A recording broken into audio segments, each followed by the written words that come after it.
یہ جو ہے گوشت والی عید ہے جس میں بکرے کا گوشت اور کیا کہتے ہیں بڑے جانوروں کا گوشت جو ہے، کچھ لوگ اونٹ بھی قربان کرتے ہیں.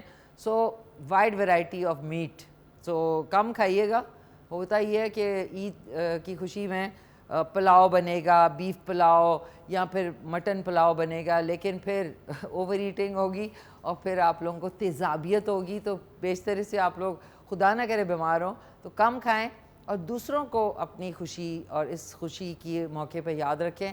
جنرلی لوگ جو ہے جو قربانی کرتے ہیں انہوں نے فوراً سے بیشتر فریزر خرید لیتے ہیں اور فریزر کے اندر کافی ساری جو اچھی جو ہے پیسز جو ہے وہ رکھ لیتے ہیں اور باقی جو ہے وہ آپ جو ہے بھیج دیتے ہیں. تو سب سے پہلے آپ کے نیبرز یعنی آپ کے جو ساتھ میں آس پاس رہنے والے لوگ ہیں وہ امپورٹنٹ ہیں، پھر رشتہ دار ہیں، پھر وہ مستحق جو منہ سے نہیں کہہ سکتے، سفید پوش. تو ہر ایک کو اس عید پہ، عید الاضحیٰ پہ یاد رکھیے گا.